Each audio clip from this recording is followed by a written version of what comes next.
Assalamualaikum warahmatullahi wabarakatuh. Innal hamdalillah nahmaduhu wa nasta'inuhu wa nastaghfiruh wa na'udzu billahi min shururi anfusina wa min sayyiati a'malina. Man yahdihillahu fala mudilla lahu ومن يضلل فلا هادي له. أشهد أن لا إله إلا الله وحده لا شريك له وأشهد أن محمدا عبده ورسوله وبعد.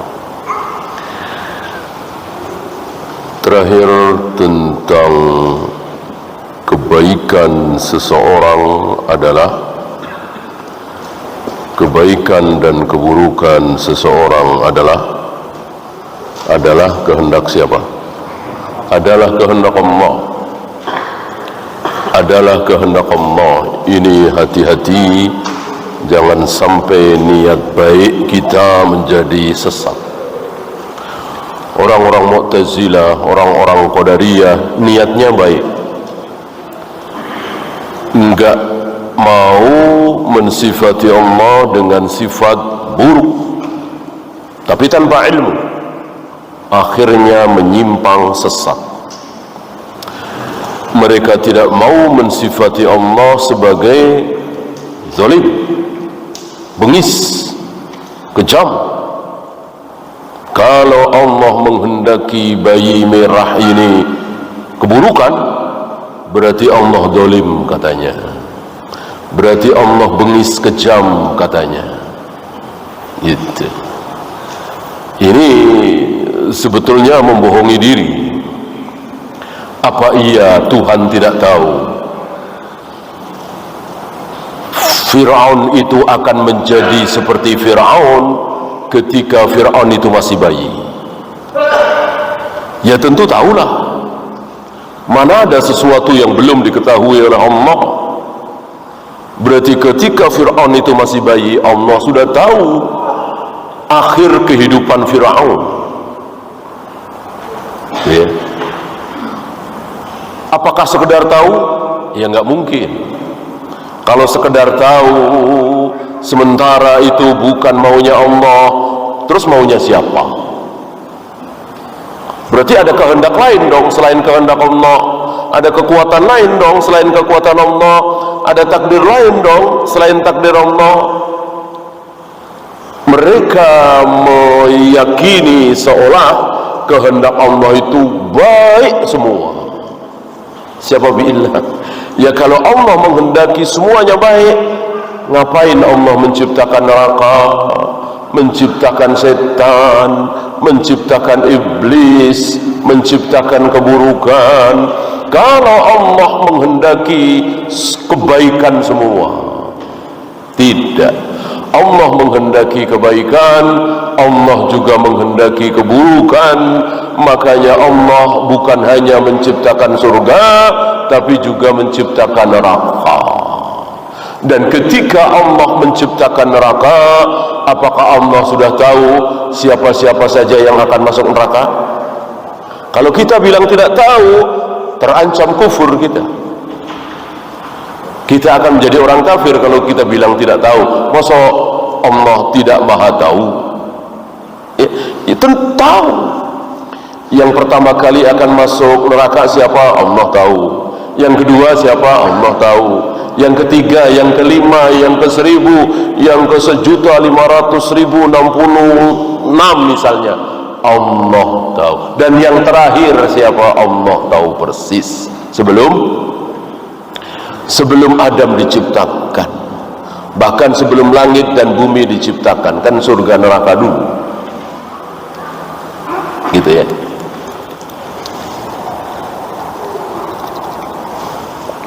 Nah, yang kita bahas terakhir adalah ciri-ciri orang yang dikehendaki baik oleh Allah. Ciri-ciri orang yang dikehendaki baik oleh Allah, otomatis ciri-ciri orang yang dikehendaki buruk oleh Allah. Apa kemarin ciri-ciri orang yang dikehendaki baik oleh Allah?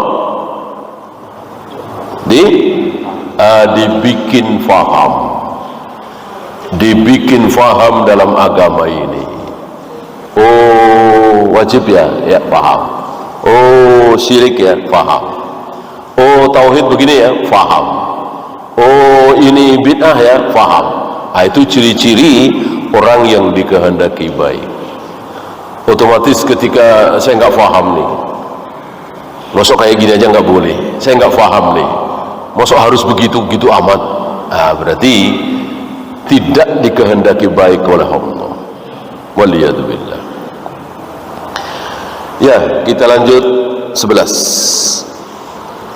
Annal ilma nurun yastadi'u bihil abd. Bahwa ilmu itu, ini kan masih keutamaan ilmu ya, dari nomor 1 sampai nomor 11 ini. Annal ilma nurun yastadi'u bihil abd. Bahwa ilmu adalah cahaya yang dengan cahaya itu seorang hamba bisa tahu terang, faya'rifa kaifa ya'budu rabbahu, bagaimana cara menyembah Allah, bagaimana cara menyembah Tuhannya. Tanpa ilmu tidak tahu. Antum kira orang-orang Hindu pagi-pagi sekeluarga mendatangi pohon besar, mengelilingi pohon besar, memberikan sesaji di situ. Niatnya jahat apa baik? Tentu baik. Niatnya baik. Dia bukan perampok, dia bukan koruptor, dia bukan pelacur, dia bukan penjudi. Niatnya baik, ingin menghambakan diri kepada Tuhan, menyembah Tuhan. Niatnya baik. Sayang nggak punya ilmu. Cara menyembah Tuhan itu bagaimana, mereka nggak tahu. Ya. Alhamdulillah kita diberitahu oleh Allah pagi-pagi fajar terbit, basahi tangan, kaki, wajah, berwudu, kemudian berdiri, mengangkat kedua tangan kita lalu sedekap, baca iftitah, kemudian al-fatihah dan seterusnya. Kita diberitahu betapa nikmatnya ini ya. Insyaallah kalau mereka itu dikumpulkan ya, orang Buddha, Hindu, Konghucu, Islam, Yahudi, Nasrani ya, ditanya sebetulnya Tuhan kita ini sama apa tidak ya. Jagat raya alam semesta ini Tuhannya ada berapa? Insyaallah kalau fitrahnya nggak rusak ya, jawabannya satu. Lah masa Tuhan satu lalu membuat syariat beda-beda ya. Nggak usah Tuhan lah ya, nggak usah Tuhan. Presiden mungkin ketinggian ya, gubernur atau wali kota ada. Ketika membuat sebuah peraturan, insya Allah seragam, nggak mungkin beda-beda, dan dia akan marah. Si wali kota ini, si gubernur ini, apalagi presiden, raja, marah besar ketika ada bikin aturan baru, aturan sendiri, walaupun maksudnya baik ya kan?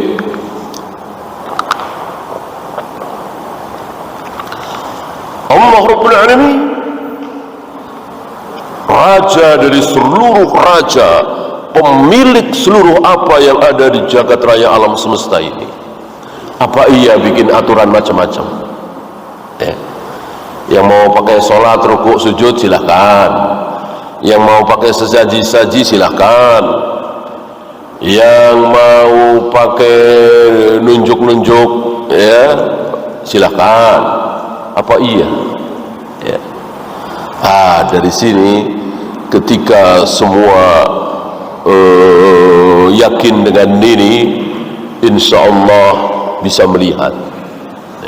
Maka Al-Quran pernah menantang Abu Jahal, Abu Lahab, Abu Sufyan waktu itu masih kafir, dan lain-lain, yang setiap hari kerjaannya menentang dakwah Nabi SAW. Dan rame-rame kan mereka menentang, bersepuluh, berlima-belas, berdua puluh, rame-rame. Allah ngajak, coba sendiri-sendiri. Coba sendiri-sendiri, dia Muhammad ini siapa sih? Ya, apa pernah dia berbohong? Gitu.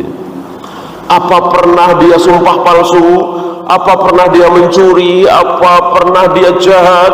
Dan seterusnya dan seterusnya. Apa untungnya Muhammad bikin-bikin larang-larang wahyu misalnya? Tapi sendiri. Jangan berlima, jangan bersepuluh, jangan berdua puluh, sendiri-sendiri. Karena dengan sendiri insya Allah lebih jujur, lebih objektif, lebih apa adanya, nggak ada kepentingan dan seterusnya, nggak ada gengsi. Ya. Maka sunnah dari sini dan diamalkan oleh para imam, kalau mau debat boleh berdua aja, ya mungkin bertiga berempat lah, jangan di depan jamaah. Tentu ada gengsi, malu kalau hujahnya lemah, kalah terpojok.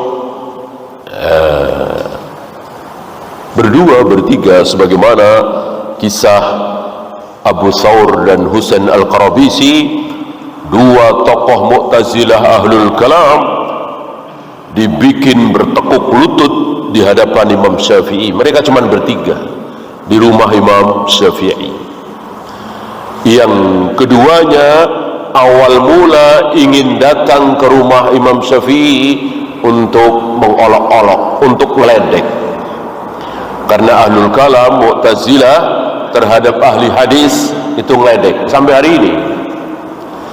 hari ini kita yang yakin dengan hadis, Allah turun ke langit dunia setiap sepertiga malam, Rasulullah naik turun menghadap Allah, turun lagi bertemu dengan Nabi Musa bolak-balik dari 50 sampai 5.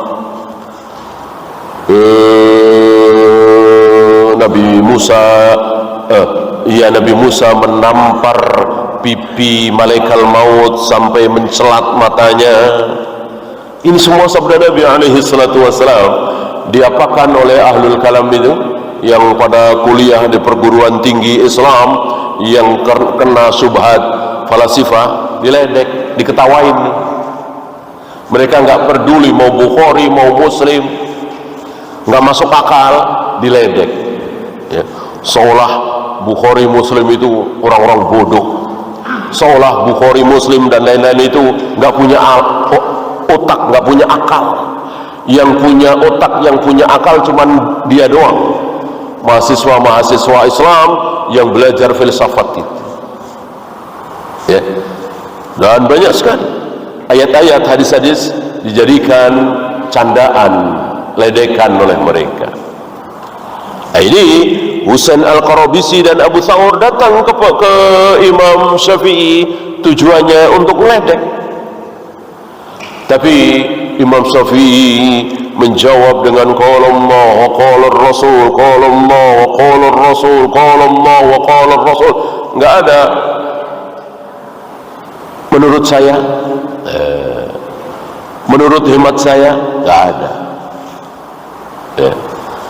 Nah, karena cuma berdua bertiga, lebih jujur, lebih objektif, enggak ada gengsi, enggak ada malu.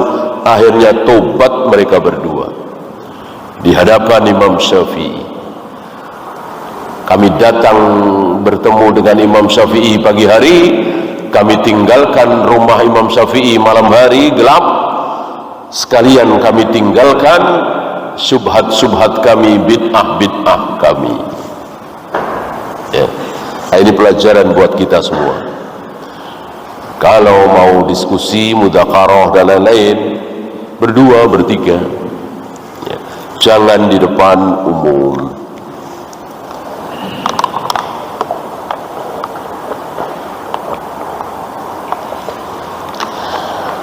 Wa wa kaifa yu'amilu ibadahu, dan juga dia tahu bagaimana bermuamalah dengan hamba-hambanya.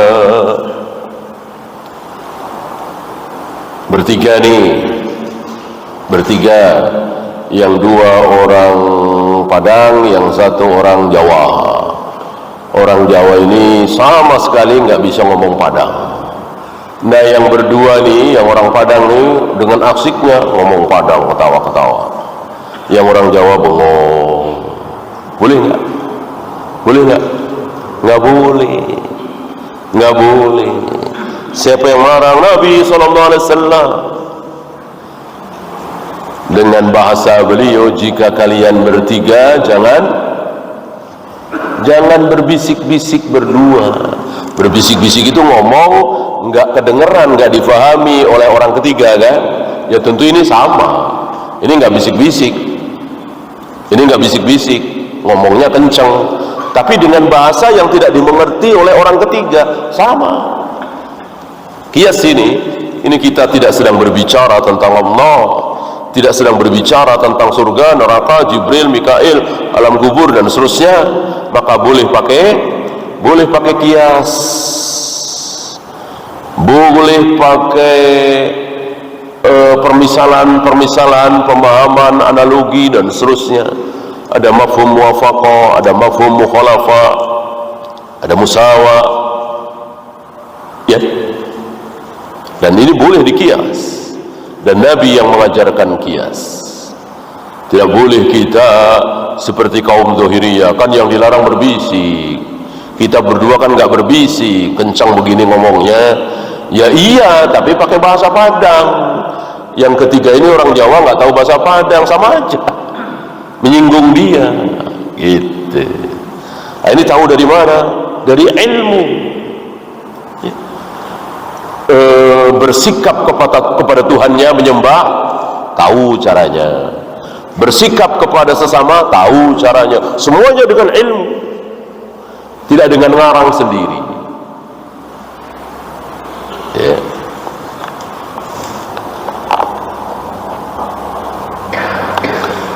Si A dan B baru saja deal, jual beli mobil harga 50 juta misalnya, sudah deal, sudah mau dibayar.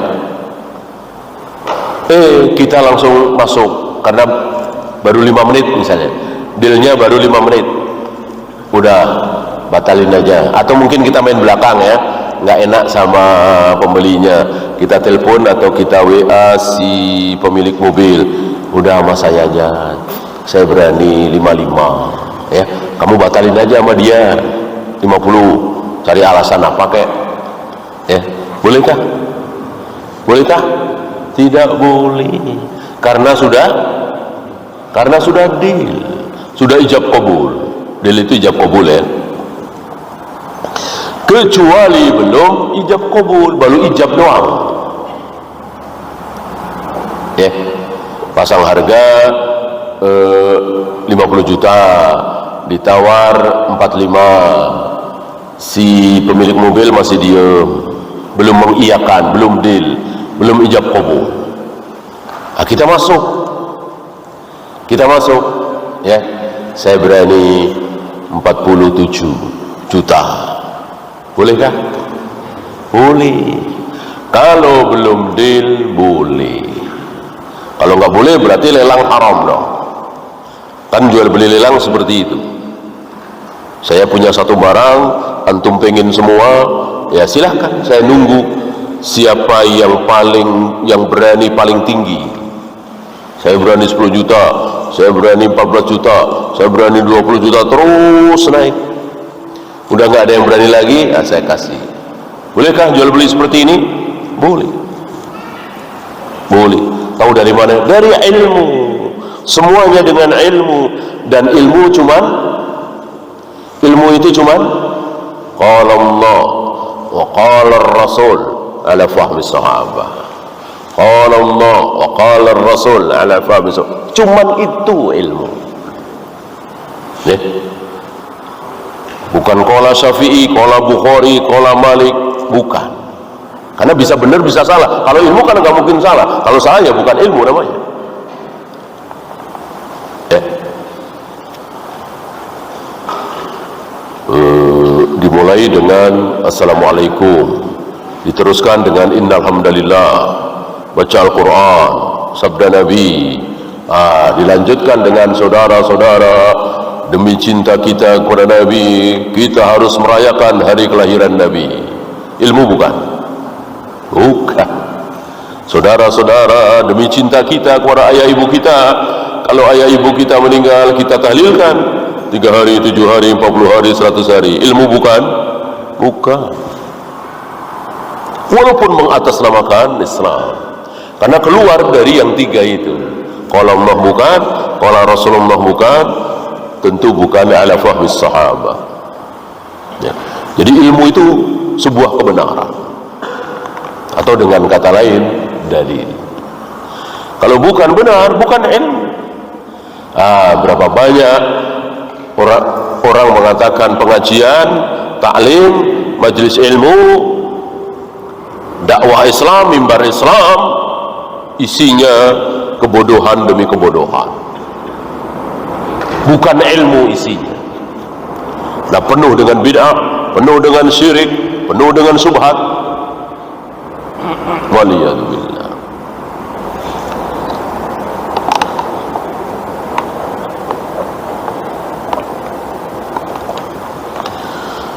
فتكون مسيرته في ذلك على علم وبصيرة, maka perjalanan dia berada di atas ilmu dan basirah, tidak meraba-raba.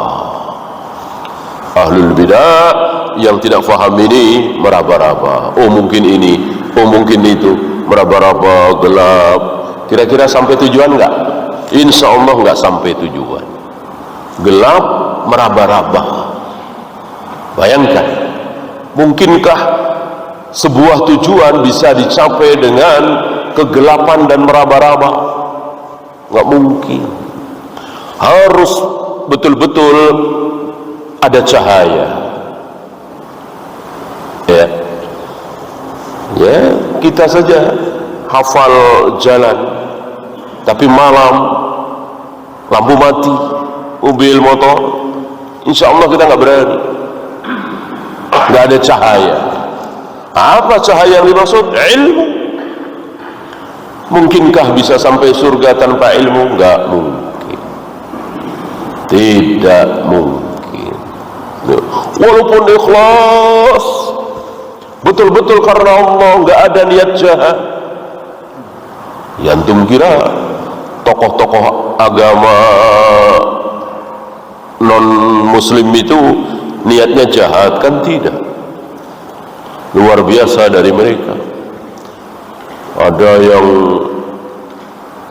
apa itu, tiap hari mencukur rambutnya.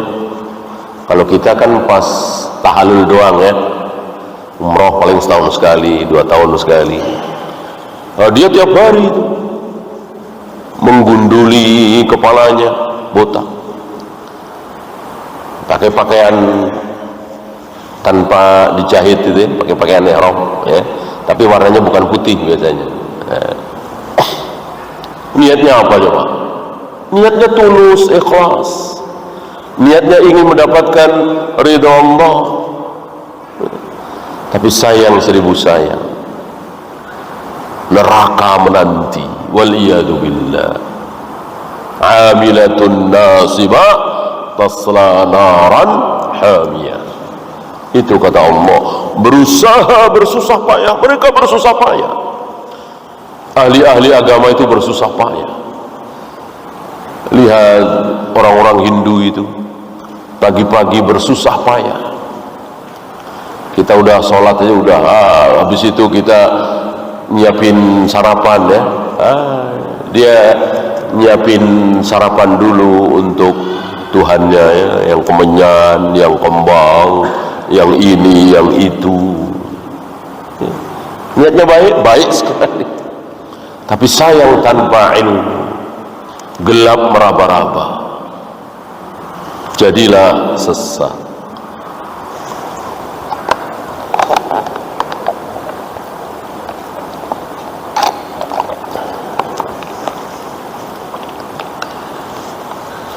Ya, kita lanjutkan 12. Annal 'alima nurun, bahwa seorang alim itu menjadi cahaya, betul-betul menjadi cahaya. Yahtadi bihin nasu fi umuri dinihim wa dunyahum, di mana manusia bisa mendapat hidayah dalam urusan agama, dalam urusan dunia, bihi, dengan lantaran orang alim itu.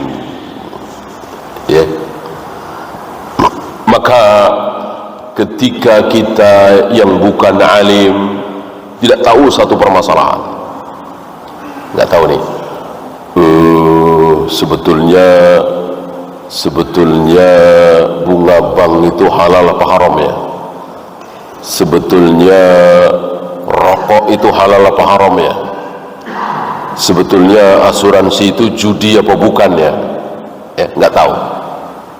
Kita disuruh apa? Apakah Allah menyuruh jika kalian tidak tahu maka, ini orang awam ya, orang awam seperti kita, jika tidak tahu maka buka Al-Quran, buka Bukhari, buka Muslim, Abu Dawud, Nasai, Tirmidzi. Apa begitu? Tidak. Allah tidak menyuruh begitu ya. Tapi nyuruh bertanya kepada yang tahu, fas'alu ahlal dzikri in kuntum la ta'lamun. Jika kalian tidak tahu, tanyakan kepada ahli operasi ginjal. Ada di Al-Quran, di hadis? Enggak ada. Sedikit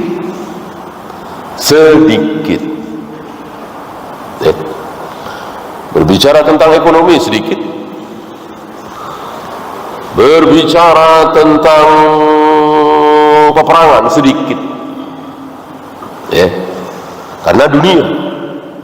Kenapa cuma sedikit? Karena nggak usah dikasih tahu, insya Allah tahu sendiri ya. Orang Jepang, orang Jerman, orang Inggris, orang Amerika yang pada tahu tentang komputer, tentang senjata, tentang ekonomi, tentang ini, pakai Al-Quran dan Sunnah enggak, larang sendiri dan nemu, larang sendiri dan ketemu. Dan walaupun butuh waktu puluhan tahun, ratusan tahun ya kan, oh begini, oh ternyata salah, ganti begini, benar nih, kita lanjutkan dengan model berikutnya, oh ternyata salah, ganti begini, itulah. Kalau akhirat kan tidak mungkin seperti itu. Ya udah coba-coba aja sholat begini caranya, oh ternyata salah, ganti sholatnya jangan begitu. Apa iya? Kita tahu sholat kita salah, kita tahu wudhu kita salah, kita tahu puasa kita salah, itu nanti kalau sudah di akhirat baru tahu, baru kelihatan salahnya. Sekarang nggak kelihatan, yang pakai usoli, yang tidak pakai usoli, yang pakai kunut subuh, yang tidak pakai kunut subuh, yang tahlilan, yang tidak tahlilan, sama aja ya, berdiri sama tinggi, duduk sama rendah, sama aja, nggak ada bedanya. Kadang yang melakukan bid'ah lebih tampan, lebih cantik, lebih sukses daripada yang sunnah, banyak sekali, nggak ada buktinya. Nanti tahu-tahu sudah di alam kubur, sudah di akhirat, baru kita tahu. Udah telat belum? Udah telat, nggak bisa diapa-apain, nggak bisa memperbaiki diri ya. Mumpung belum telat, kita perbaiki dari sekarang. Walaupun ketika memperbaiki banyak yang melotot, banyak yang panas telinganya, panas hatinya, banyak yang gemetar, banyak yang emosi, nggak apa-apa, nggak apa-apa, demi nanti di sana udah selesai. Jangan sampai nanti sampai sana, aduh salah, ternyata nggak pakai usoli ya, ternyata nggak pakai kunut ya, ternyata tahlilan mulu dan sal udah telat, tidak bisa memperbaiki diri, ya. Maka jangan apa ya, udah bukan waktunya lagi lah sekarang lah, pelan-pelan, nggak enak, ya. Mereka yang sesat begitu beraninya, yang beribadah dengan menyakiti dirinya, yang labbaik Allah diganti dengan ya labbaik ya Husain, begitu lantangnya. Mosok yang sunnah tidak lantang, pelan-pelan, malu-malu, diam-diam, ya. Sudah saatnya berdakwah dengan lantang, ya. Dan berdakwahlah untuk sesuatu yang dibutuhkan oleh kaum muslimin. Ini betul-betul dibutuhkan sekali. Ini sunnah, ini bid'ah, ini syirik, ini tauhid, ini hak, ini batil, ini sedang dibutuhkan. Walaupun kaum muslimin tidak merasa butuh, ya. Jadi dai itu, dakwah itu ibarat seperti dokter yang menyembuhkan penyakit. Siapa yang tahu penyakit itu? Pasien apa dokter? Tentu dokter. Pasien nggak merasa butuh dengan obat itu, enggak kok, saya biasa-biasa aja, enak. Dokter yang tahu Anda butuh obat ini, kalau tidak bahaya sekali ginjal Anda, kan gitu. Nah, kira-kira seperti itu. Nah, maka wajib bagi para duat untuk tahu penyakit masyarakat ini. Tidak syak lagi masyarakat kita hari ini sedang berpenyakit syirik, bid'ah, ini luar biasa. Maka para dai, para duat harus mestinya fokus ke situ. Berikanlah porsi waktu yang banyak untuk membahas tauhid, membahas sunnah, supaya kaum muslimin sembuh dari syirik, dari bid'ah. Jangan terlalu tenggelam dengan dakwah sedekah, rumah tangga, akhlak mulia. Ya tentu itu tidak salah, tapi akan menjadi salah dan rugi kalau kemudian gak ada waktu membahas syirik, membahas bid'ah. Ini yang sedang dibutuhkan oleh kaum muslimin, walaupun kaum muslimin tidak merasa butuh.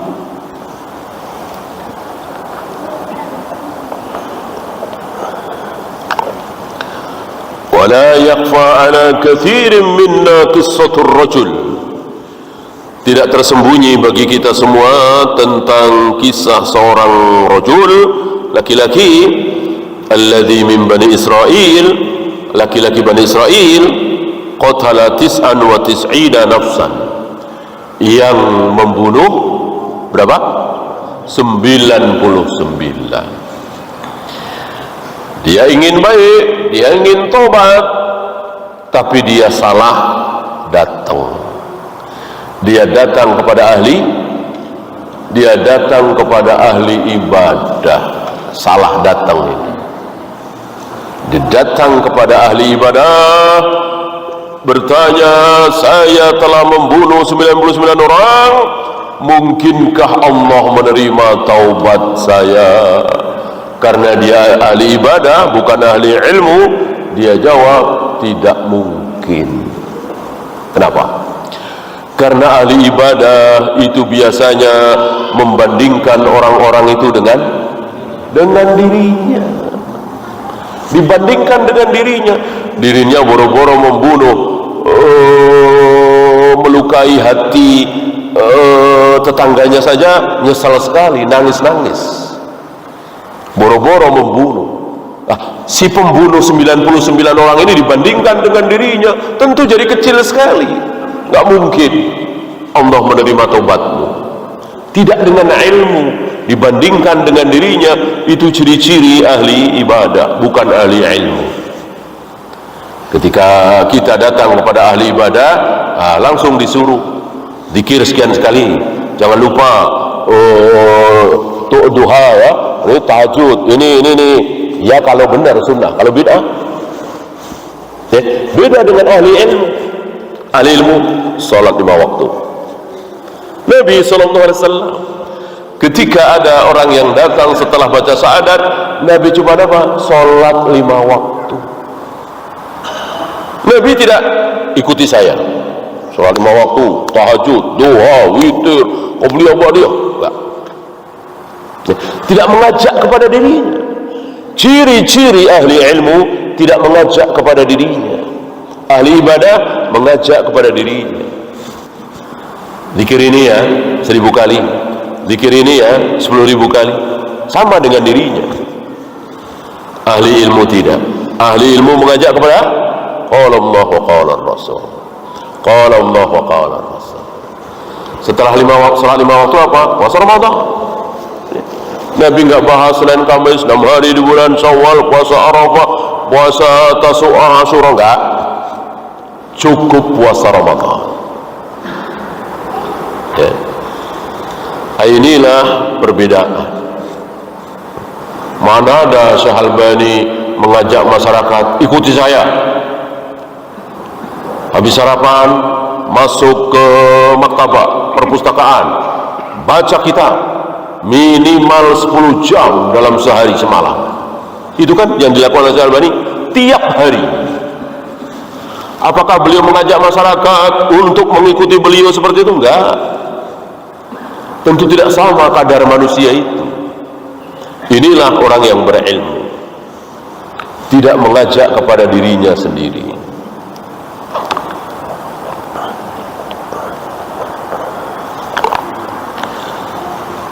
Dasar pembunuh ya, kebiasaan membunuh.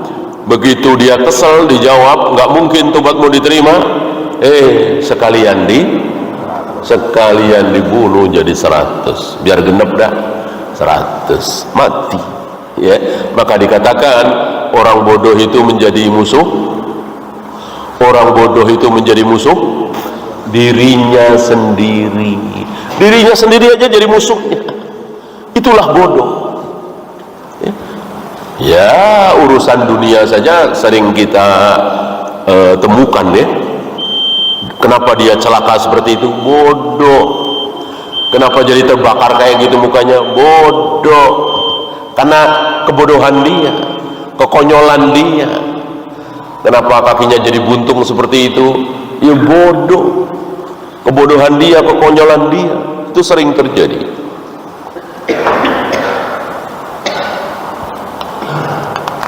Nah, kemudian disarankan untuk datang kepada ahli ilmu. Setelah datang kepada ahli ilmu, karena dia menjawab dengan ilmu, dia mengatakan, man yahulu bainaka wa bainat taubat. Siapa yang bisa menghalangi antara engkau dengan taubat? Enggak ada. Jadi diterima taubat. Orang yang berilmu menjawab dengan kalimat-kalimat yang membahagiakan, menggembirakan. Tidak seperti ahli ibadah tadi. Kemudian disarankan juga dengan ilmu. Habis ini tinggalkan kampungmu. Kan si pembunuh ini cerita ya dari awal sampai akhir barangkali. Kata si alim ini, pindah dari kampungmu yang ahli maksiat itu, pindah ke kampung anu. Di sana orang-orang soleh, taat beribadah, sembahlah Allah bersama mereka. Ini mengandung fawaid. Tinggalkan negeri kafir, hijrahlah ke negeri muslim. Kafir tentu penuh dengan maksiat ya kan. Berjalanlah dia menuju kampung taat. Di tengah jalan mati. Di tengah jalan mati.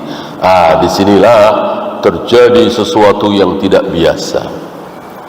Biasanya kalau orang mati, selain didatangi oleh malaikat maut, pencabut nyawa, didatangi satu lagi malaikat apa? Malaikat rahmat. Kalau dia beriman, beramal soleh. Tapi kalau dia kafir, ahli maksiat, yang datang malaikat azab. Itu selalu menyertai malaikat maut. Tumben-tumbenan ini ada orang mati, malaikat rahmat datang, malaikat azab datang. Dua-duanya merasa berhak. Ini luar biasa ya. luar biasa. Kalau kita tahu tentang alam malaikat, luar biasa. Ini kita diberitahu oleh Nabi SAW. Kata malaikat rahmat, ini bagian saya. Kan dia sudah taubat, dia sudah berniat baik. Kata malaikat azab, enggak, lam ya'mal khairan qattu, dia belum pernah melakukan kebaikan sedikit pun. Salat aja belum pernah, puasa belum pernah. Bagian saya, enggak, bagian saya, enggak. Rebutan antara malaikat rahmat dengan malaikat azab. Maka dihakimi oleh Jibril. Allah perintahkan kepada Jibril untuk menjadi hakim, ya. Ada beberapa riwayat, ada beberapa versi. Di antaranya, lihat wajahnya menghadap kemana? Menghadap ke kampung taat apa kampung maksiat? Lihat lain, ukur jaraknya. Lebih dekat ke kampung taat apa lebih dekat ke kampung maksiat? Ya.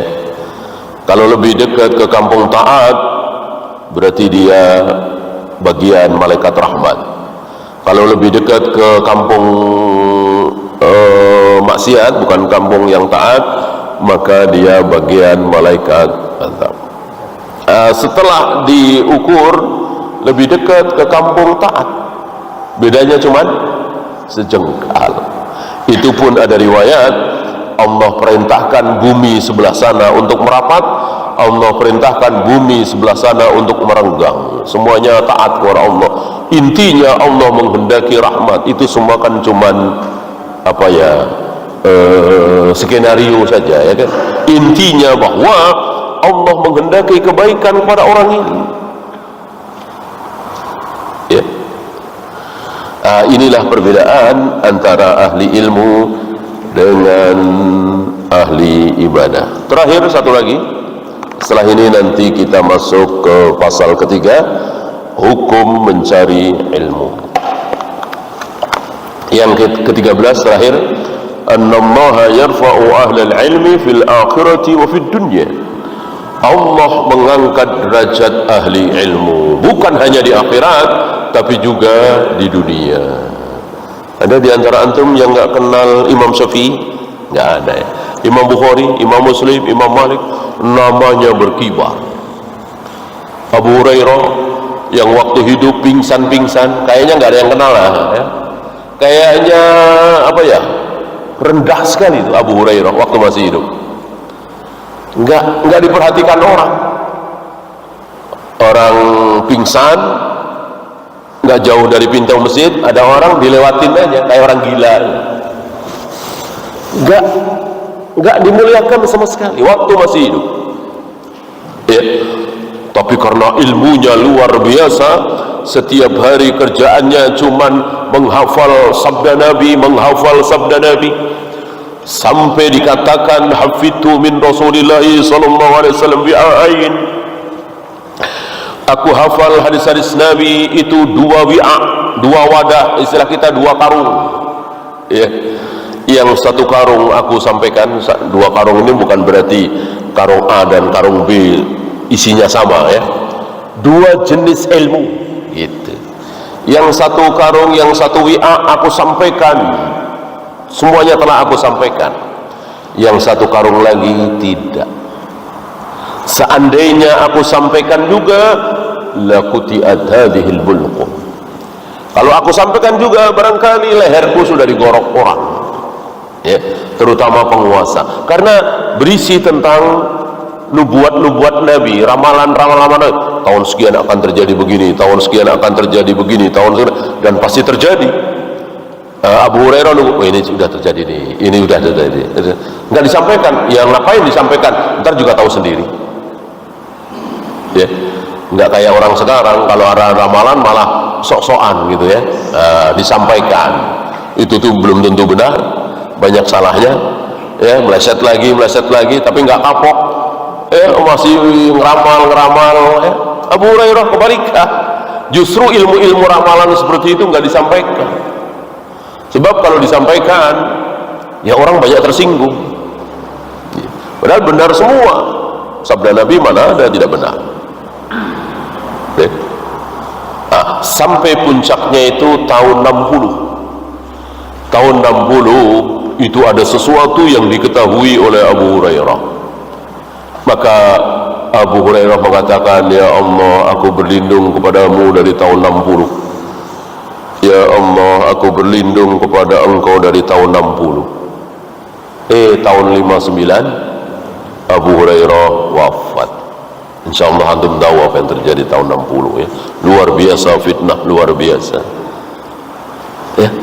Sekarang Abu Hurairah yang sangat tidak dihargai, pingsan-pingsan dilewati saja, seolah-olah hampir keinjak. Sekarang mana ada yang tidak kenal dengan Abu Hurairah? Hampir tiap Jumat namanya disebut di seluruh masjid-masjid di muka bumi.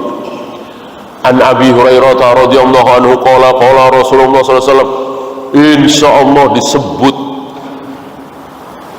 ya. Ini janji Allah telah kita saksikan. Orang yang berilmu betul-betul diangkat namanya, diangkat derajatnya. Ini baru di dunia, bagaimana di akhirat ya. Luar biasa nanti derajat orang-orang yang berilmu itu. Yarfa'illahu alladhina amanu minkum walladhina utul ilma darajat. Allah mengangkat derajat orang-orang yang beriman dan yang berilmu. Wallahu a'lam. Ya, itu saja. Ada pertanyaan? Silakan.